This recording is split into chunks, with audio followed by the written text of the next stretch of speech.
Hi குட்டீஸ், good evening. நீங்கள் பார்த்துட்டு இருக்கிறது ஸ்டெம்ஸ் சேனல்.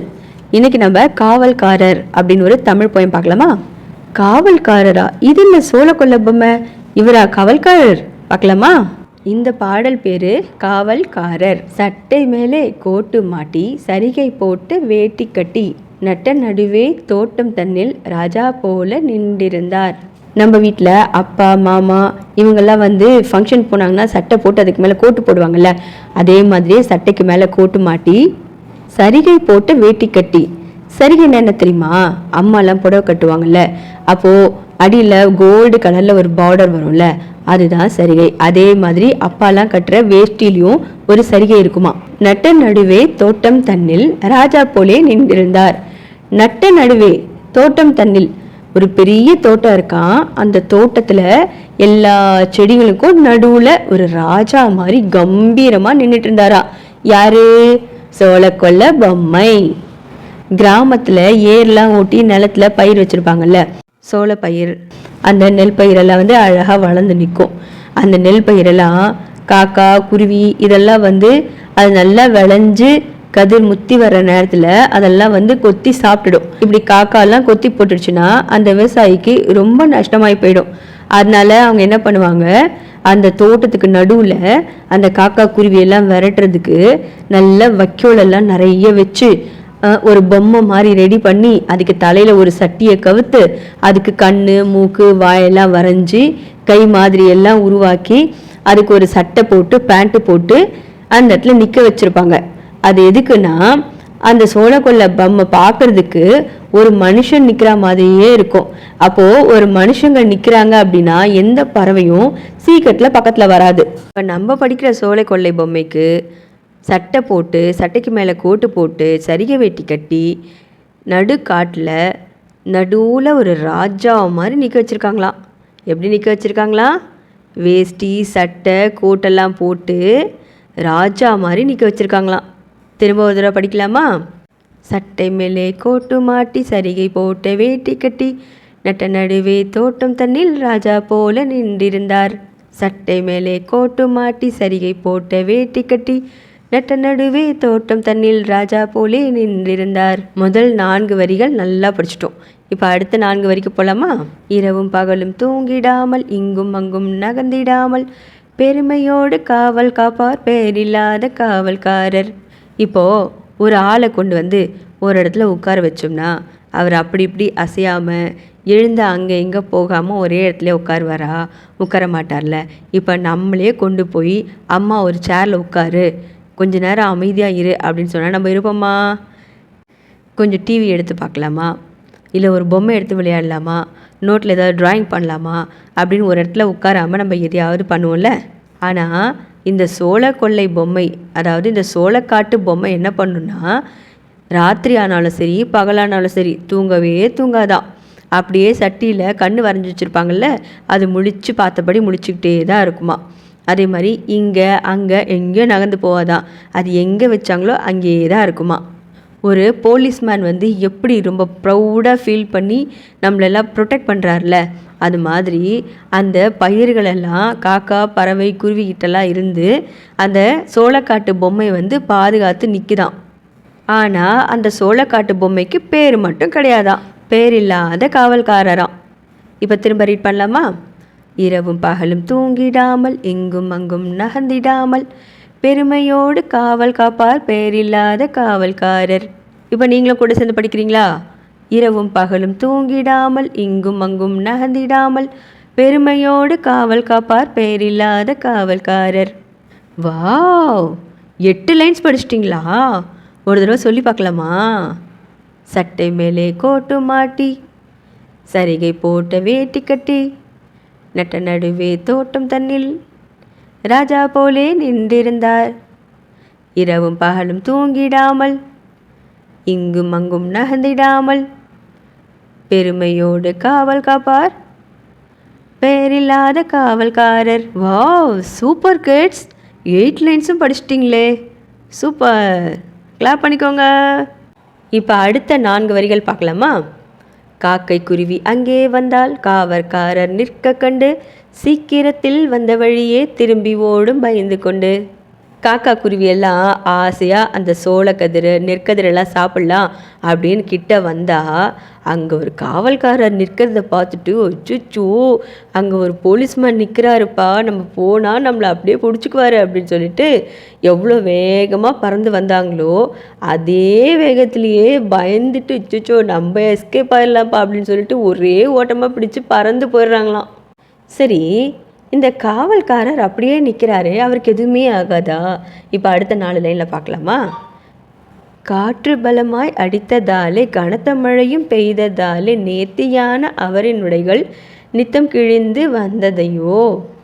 காற்று பலமாக அடிக்குதான், நல்ல மழை பெய்தான். நீங்கள் சொல்லுங்கள், நல்லா காற்றடிச்சா அம்மா மாடியில் போய் துணி காய போட்டாங்கன்னா நல்லா காற்றடிக்கும் போது அந்த துணி என்ன பண்ணும்? படபட படபட படப்படன்னு அப்படியே பறக்கும்ல. அது மாதிரி இந்த சோளக்காட்டு பொம்மையோட துணியும் பறக்கும். நம்ம வீட்டில் மாடியில் போய் துணி காய போட்டிருந்தோம்னா மழை பெஞ்சு அப்படியே அந்த துணியை விட்டுருந்தோம் வச்சுக்கோங்களேன், என்ன ஆகும்? அப்படி ஈரமாக நஞ்சு போன மாதிரி ஆகிடும்ல. அது மாதிரி தான் இந்த சோளக்காட்டு பொம்மையோட சட்டையும் வெயில் காற்று மழை இதெல்லாம் பட்டு நஞ்சு போயிடும். அப்போ முதல்ல அந்த சோளக்காட்டு பொம்மையை கொண்டு வந்து நிறுத்தும் போது புதுசாக அழகாக ஒரு ட்ரெஸ்ஸு போட்டிருப்பாங்க. காற்று மழை வெயில் இதெல்லாம் படுறதுனால அந்த சட்டையெல்லாம் வந்து பார்த்திங்கன்னா அப்படியே நஞ்சு போயிடுமா. இப்போ இந்த 8 வரிகளை நம்ம திரும்ப சொல்லலாமா? காக்கை குருவி அங்கே வந்தால் காவற்காரர் நிற்க கண்டு சீக்கிரத்தில் வந்த வழியே திரும்பி ஓடும் பயந்து கொண்டு. காற்று பலமாய் அடித்ததாலே கனத்த மழையும் பெய்ததாலே நேர்த்தியான அவரின் உடைகள் நித்தம் கிழிந்து வந்ததையோ. இப்போ உங்களோட சேர்ந்து படிக்கலாமா?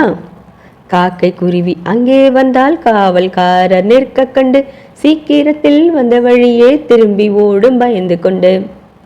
காற்று பலமாய் அடித்ததாலே கனத்த மழையும் பெய்ததாலே நேர்த்தியான அவரின் உடைகள் நித்தம் கிழிந்து வந்ததையோ. அடுத்த 4 வரிகளை பார்க்கலாமா? இதனை கண்ட காகம் ஒன்று இந்த சமயம் இவருக்கு நாமும் உதவி செய்தால் பயமில்லாமல் உலவலாமே என்று கருதி.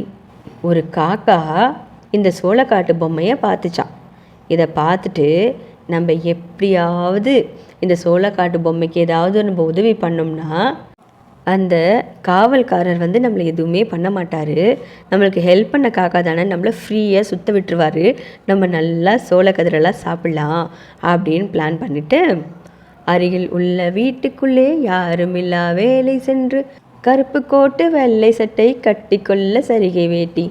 அந்த காகம் என்ன பண்ணுச்சான், பக்கத்துலேயே ஒரு வீடு இருந்துச்சான். அந்த வீட்டுக்குள்ளே போயிட்டு யாராவது இருக்காங்களா அப்படின்னு பார்த்துட்டு யாரும் இல்லாத நேரமாக பார்த்து அந்த வீட்டுக்குள்ளே போய் ஒரு கருப்பு கோட்டு வெள்ளை சட்டை, அந்த சோளக்காட்டு பொம்மை இருக்குல்ல, அதாவது அந்த காக்காவுக்கு காவல்காரராக தெரியுதுல்ல அந்த பொம்மைக்கு கட்டிக்கிறதுக்கு சரிகை வேட்டி எல்லாம் எடுத்துகிட்டு வந்து அந்த காக்கா பொம்மை கிட்ட கொடுக்குது. எதுக்கு கொடுக்குது? மழை வெயிலெலாம் அடித்து காற்றெல்லாம் அடித்து அந்த ட்ரெஸ் எல்லாம் கிழிஞ்சிருக்குல்ல, அப்போ அந்த காவல்காரர்கிட்ட நம்ம இந்த ட்ரெஸ்ஸை கொண்டு போய் கொடுத்தா அவர் ஹாப்பியாக ஆகிட்டு நம்மளை அந்த சோளக்கதிர் நெற்கதிர் இது எல்லாத்தையும் சாப்பிட விடுவார் அப்படின்னு ஒரு பிளான் பண்ணி கொண்டு போய் கொடுக்குது. இன்னொரு முறை இதை படிச்சிடலாமா? இதனை கண்ட காகம் ஒன்று இந்த சமயம் இவருக்கு நாமும் உதவி செய்தால் பயமில்லாமல் உலவலாமே என்று கருதி அருகில் உள்ள வீட்டிற்குள்ளே யாருமில்லா வேலை சென்று கருப்பு கோட்டு வெள்ளை சட்டை கட்டிக்கொள்ள சரிகை வேட்டி. இப்போ நம்ம எல்லாரும் சேர்ந்து சொல்லலாமா? இதனை கண்ட காகம் ஒன்று இந்த சமயம் இவருக்கு நாமும் உதவி செய்தால் பயமில்லாமல் உலவலாமே என்று கருதி அருகில் உள்ள வீட்டுக்குள்ளே யாருமில்லா வேலை சென்று கருப்பு கோட்டு வெள்ளை சட்டை கட்டிக்கொள்ள சரிகை வேட்டி. Good, super. நெக்ஸ்ட் கண்டினியூ பண்ணலாமா? இப்போ அடுத்த 4 வரிகள் பார்க்கலாமா? அந்த காக்கா சட்டையெல்லாம் கொண்டு வந்ததுக்கப்புறம் என்ன நடக்குதுன்னு பார்க்கலாம். எடுத்து வந்து காவல்காரர் இருக்கும் இடத்தில் போட்டு விட்டே உடுத்திக்கொள்வீர் என்று சொல்லி ஒதுங்கி நின்று பார்த்ததங்கே.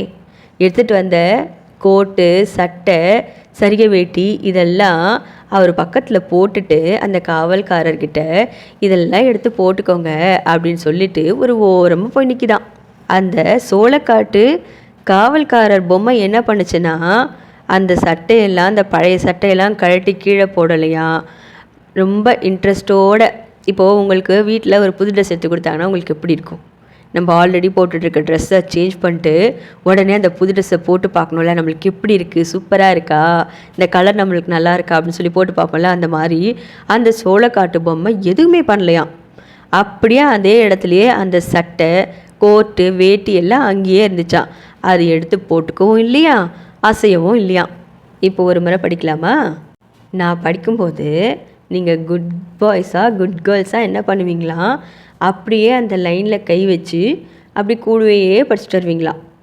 எடுத்து வந்து காவல்காரர் இருக்கும் இடத்தில் போட்டு விட்டே உடுத்திக்கொள்வீர் என்று சொல்லி ஒதுங்கி நின்று பார்த்ததெங்கே. காவல்காரர் பழைய உடையை கழற்றி கீழே போடவில்லை, ஆவலோடு புதிய உடையை அணியவில்லை, அசையவில்லை. இப்போ உங்களோட சேர்ந்து நானும் படிக்கவா? எடுத்து வந்து காவல்காரர் இருக்கும் இடத்தில் போட்டு விட்டே உடுத்திக்கொள்வீர் என்று சொல்லி ஒதுங்கி நின்று பார்த்ததெங்கே. காவல்காரர் பழைய உடையை கழற்றி கீழே போடவில்லை, ஆவலோடு புதிய உடையை அணியவில்லை, அசையவில்லை. நீங்கள் சூப்பராக படிச்சிங்களா? ஆனால் நீங்கள் படிச்சிங்களான்னு எனக்கு தெரியாதே. நீங்கள் படிச்சிங்கன்னா அழகாக மம்மிக்கிட்ட சொல்லி நான் நல்லா படித்து காட்டுறேனா மம்மி அப்படின்னு சொல்லி கேட்கணும். மம்மி கிளாப் பண்ணுறாங்களான்னு பார்க்கணும். ஓகேவா? அந்த காவல்காரர் எதுவுமே பண்ணல. அதனால் அந்த காக்காவுக்கு டவுட் வந்துடுச்சு. என்ன இந்த காவல்காரர் நம்ம இதெல்லாம் கொடுத்து கூட எடுத்து போட்டுக்கலையே, இங்கே என்னதான் நடக்குது அப்படின்னு சொல்லி கிட்ட போய் உத்து பார்க்குதான். உடனே காகம் அருகில் சென்றே உற்று நன்றாய் பார்த்த பின்னர், அடனே இந்த காவல்காரர் யாரோ என்று நினைத்திருந்தேன். வைக்கோல் மேலே துணியை சுற்றி வைத்திருக்கும் பொம்மை என்றே இக்கணத்தே நண்பர் அறிய எடுத்து சொல்வேன் என்று கூறி, அந்த காக்கா செம்ம டேலண்டான காக்காவா. என்ன பண்ணிச்சான், இந்த காவல்காரர் ட்ரெஸ்ஸெல்லாம் எடுத்து போட்டுக்கலன்னு தெரிஞ்ச உடனே, அப்போ இது உண்மையான காவல்காரர் கிடையாது, நம்ம என்னன்னு கிட்ட போய் பார்க்கலான்னு கிட்ட போய் பார்த்த உடனே அது கண்டுபிடிச்சிருச்சான். அடடா, இது சோளக்காட்டு பொம்மை, நம்ம தான் இந்த காவல்காரரை பார்த்து பயந்துட்டோம். இது வைக்கோலெல்லாம் வச்சு தலையில் சட்டியெல்லாம் கவுத்து அதுக்கு ட்ரெஸ்ஸு போட்டு அந்த ஒரு பொம்மையை துணியை சுற்றி வச்சுருக்காங்க. இதை நம்ம இப்போவே என்ன பண்ணுறேன் பார், இந்த சீக்கிரட்டை நான் கண்டுபிடிச்சேன்ல, இப்போ எல்லா ஃப்ரெண்ட்ஸ்க்கும் இதை சொல்லி அந்த பயத்தெல்லாம் நான் தெளிய வைக்கிறேன் பாருன்னு சொல்லிட்டு, காவல் காக்கும் பொம்மை தலையில் காலை வைத்து நின்று கொண்டு கூவி அழைத்து பறவையாவும் கூட செய்து விட்டதங்கே. அந்த காகம் என்ன பண்ணிச்சான், அந்த சோளக்காட்டு பொம்மையோட தலையில் காலை வச்சு நின்றுக்கிட்டு இருக்க எல்லா காக்கா குருவி எல்லாரையும் கூப்பிடுதான். அவங்க சொந்தக்காரங்கெல்லாம் கா கா கா கான்னு கூப்பிட்டு, இது வெறும் பொம்மை தான், யாரும் பயப்படாதீங்க, வாங்க நம்ம ஜாலியாக சாப்பிட்லாம் அப்படின்னு சொல்லி எல்லாரையும் கூப்பிடுதான். காக்கா பார்த்தீங்களா, அதுக்கு ஒரு சாப்பாடு கிடைக்குதுன்னு தெரிஞ்ச உடனே அவங்க சொந்தக்காரங்களெல்லாம் காக்கான்னு கூப்பிட்டு வரவழைச்சி அவங்க எல்லாருக்கும் ஷேரிங் பண்ணுது. பார்த்தீங்களா? இந்த பாட்டை எழுதினவர் யார் தெரியுமா? அழ வள்ளியப்பா. எவ்வளோ சூப்பராக எழுதியிருக்கார்ல. இந்த பாட்டு எனக்கு ரொம்ப பிடிச்சிருச்சு. நான் இன்னும் ஒரே ஒரு தடவை பாட போகிறேன். பாடலின் பெயர் காவல்காரர். சட்டை மேலே கோட்டு மாட்டி சரிகை போட்ட வேட்டி கட்டி நட்ட நடுவே தோட்டம் தன்னில் ராஜா போலே நின்றிருந்தார். இரவும் பகலும் தூங்கிடாமல் இங்கும் அங்கும் நகர்ந்திடாமல் பெருமையோடு காவல் காப்பார் பெயரில்லாத காவல்காரர். காக்கை குருவி அங்கே வந்தால் காவற்காரர் நிற்க கண்டு சீக்கிரத்தில் வந்த வழியே திரும்பி ஓடும் பயந்து கொண்டு. காக்கை குருவி அங்கே வந்தால் காவல்காரர் நிற்க கண்டு சீக்கிரத்தில் வந்த வழியே திரும்பி ஓடும் பயந்து கொண்டு. காற்று பலமாய் அடித்ததாலே கனத்த மழையும் பெய்ததாலே நேர்த்தியான அவரின் உடைகள் நித்தம் கிழிந்து வந்ததையோ. இதனை கண்ட காகம் ஒன்று இந்த சமயம் இவர்க்கு நாமும் உதவி செய்தால் பயமில்லாமல் உலவலாமே என்று கருதி அருகிலுள்ள வீட்டுக்குள்ளே யாருமில்லா வேலை சென்று கருப்பு கோட்டு வெள்ளை சட்டை கட்டி கொள்ள சரிகை வேட்டி எடுத்து வந்து காவல்காரர் இருக்கும் இடத்தில் போட்டுவிட்டே உடுத்திக்கொள்வீர் என்று சொல்லி ஒதுங்கி நின்று பார்த்ததெங்கே. காவல்காரர் பழைய உடையை கழற்றி கீழே போடவில்லை, ஆவலோடு புதிய உடையை அணியவில்லை, அசையவில்லை. உடனே காகம் அருகில் சென்று உற்று நன்றாய் பார்த்த பின்னர், அடடே, இந்த காவல்காரர் யாரோ என்று நினைத்திருந்தேன். வைக்கோல் மேலே துணியை சுற்றி வைத்திருக்கும் பொம்மை என்றே இக்கணத்தே நண்பர் அறிய எடுத்துச் சொல்வேன் என்று கூறி, காவல் காக்கும் பொம்மை தலையில் காலை வைத்து நின்று கொண்டு கூவி அழித்து பறவையாவும் கூட செய்து விட்டதங்கே. இந்த பாடலை எழுதியவர் அழவள்ளியப்பா. ஹாய் கிட்ஸ், உங்களுக்கு இந்த பாட்டு பிடிச்சிருக்கா? எனக்கு சோளக்காட்டு பொம்மைனா ரொம்ப பிடிக்கும். உங்களுக்கு ரொம்ப பிடிக்குமா? உங்களுக்கு ரொம்ப பிடிச்சதுன்னா இந்த பாட்டை நல்லா பாடி மனப்பாடம் பண்ணிக்கோங்க. அம்மா கிட்ட புக்கை வச்சு இந்த பாட்டை படித்து காட்டுங்க. நாளைக்கு இந்த பாட்டில் இருக்க புக் பேக் எக்ஸசைஸ் எல்லாம் பார்க்கலாம். பாய் கிட்ஸ்.